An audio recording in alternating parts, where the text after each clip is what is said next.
What's up, ladies and gents? Excalibur here, bringing you some of his personal thoughts. And before anyone goes crazy, yes, there is no game sound.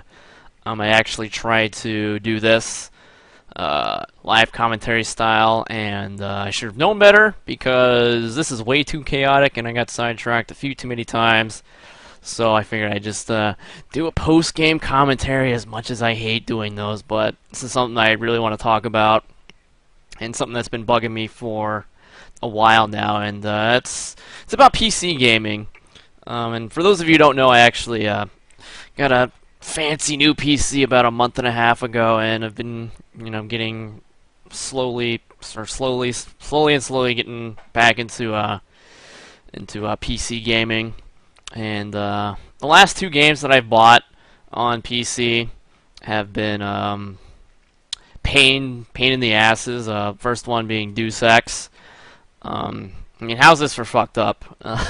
I tried to turn my settings down to increase performance because that game is horribly optimized for PC.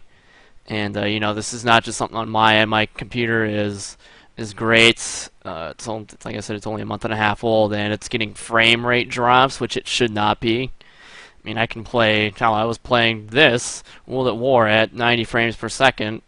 Max graphic settings, and with fraps running to boot, and it was perfect. No frame dips at all. It was smooth as baby's butt.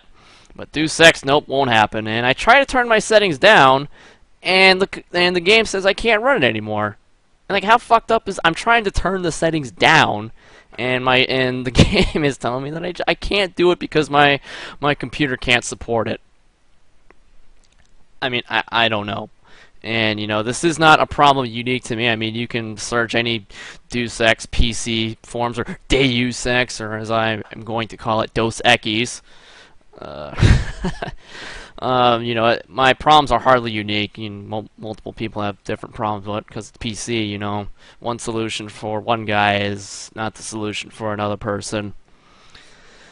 And second game being Dead Island. Good fun. But recently, if you've been following Dead Island PC news, not that you would unless you were playing it on PC, servers went down because they released the wrong version on Steam. And so they had to get the new versions out to everyone, and apparently that crashed the multiplayer servers, and they had to take it down for maintenance or what have you or whatever. And so I couldn't play co-op with Dino for those 2 days, and it's infuriating because on console those problems are not there. For the most part, when you buy a console game, it's gonna work perfect through and through. Not to say that console games don't have their own problems. Like for instance, Fallout New Vegas. I remember was having reports of like people having their saves corrupted, or for whatever reason, and it's not through their fault. It's just because it's a big bag of shit. So, but for the most part, console games, they work. And another thing I want to bring up. Actually, finished Dead Island. Couldn't play that, and there's actually another thing. Like, I read some posts about some people trying to play that game LAN style, like as an actual LAN, two people physically in the same physical place, playing through the same router, and that wouldn't work either. It's like, John, for like nothing was right with the PC version of Dead Island. And to top things off, there's a chance that your save could be corrupted, and lo and behold, Dino and I were victims of the corrupt save. So that's big fun. So we're gonna have to I guess kind of speed run it to the place that we were at before we start recording again. But it shouldn't take too long, thankfully. We were not too far into the game, but it's still a pain in the ass. Like, if you're a console player, thank your lucky stars. I mean, I really do envy you.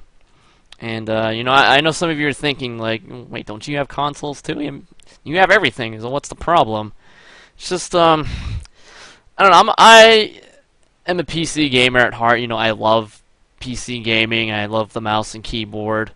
I love, what it's capable of with the modding and all that fun. So, like, you can't do that on console. I mean, you're starting to be able to. It's like flash drives and, workarounds and fancy technology techniques that I don't care to research myself. But for the most part, I prefer PC gaming. But the way it is now is, PC games are just on the back burner. When it comes to support, and rightfully so. It's not. It's not without reason that these problems happen. It's just because the market for PC isn't there. And here's some numbers for you, just for instance, just to give you a gauge of just how big that spread is. Primetime Xbox 360 Black Ops can number anywhere between like 400,000 and 700,000 on at once, whereas PC at primetime probably tops out around 30 or 40K, maybe 50. So that's a huge discrepancy, and if you're in the business of making these games, you look at these numbers and you say, well, what are we going to put our efforts into? Are we going to put it into console, or are we going to put it into PC? And it's a no-brainer that it's going to be console games. And the real kicker is like, it's going to sidetrack to actually what I wanted to talk about.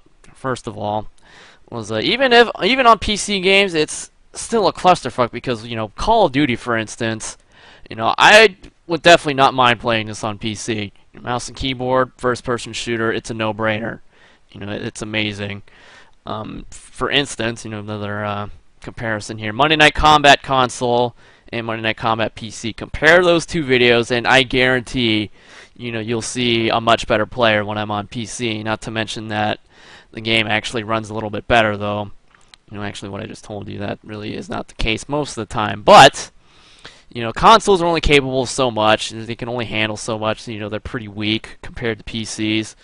So when a game like Monday Night Combat actually, properly works, it's properly developed, or what have you, that's the difference it can make. It's amazing.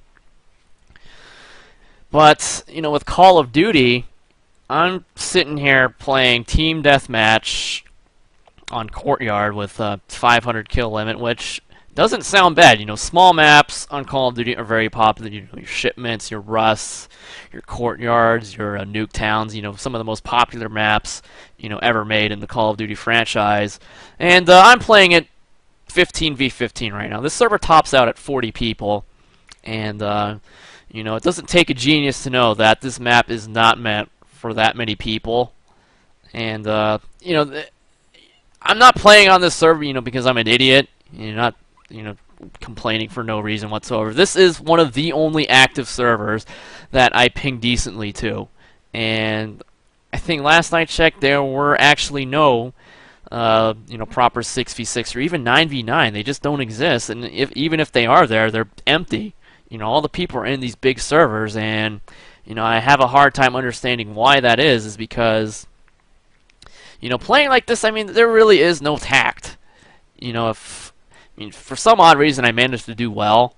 That surprises me. I guess I just have a knack for doing pretty well in these chaotic settings. I was really good at 9v9 Rust. I rarely lost those games. Don't ask me how I managed to pull that off, but I do. But, if I had my choice, I'd rather be playing 6v6.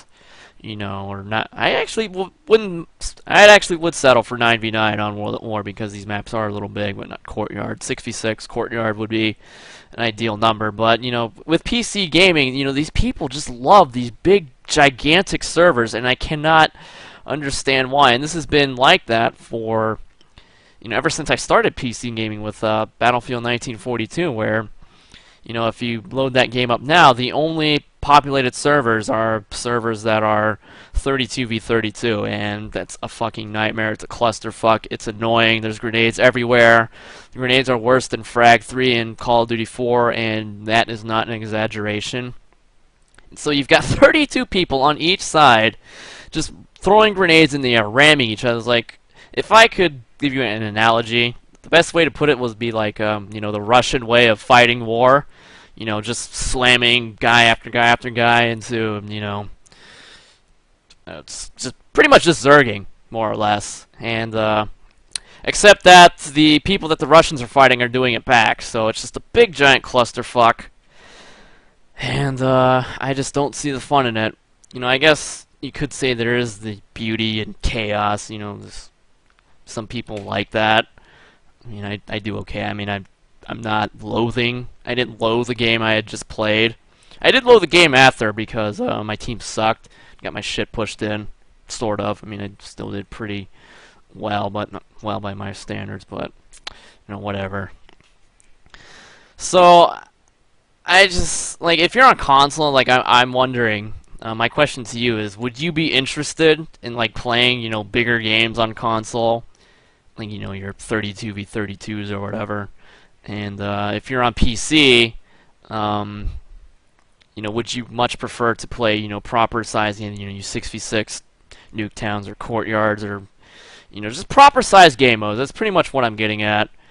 And I actually wish I had more footage recorded, and I actually have a bit more to say on this, but I'm lazy, and I'd expect a part 2, maybe. Well, actually, I shouldn't say expect it, but be on the lookout for it. I can't say when it'll come out. I don't know, but be on the lookout for it. So, yeah.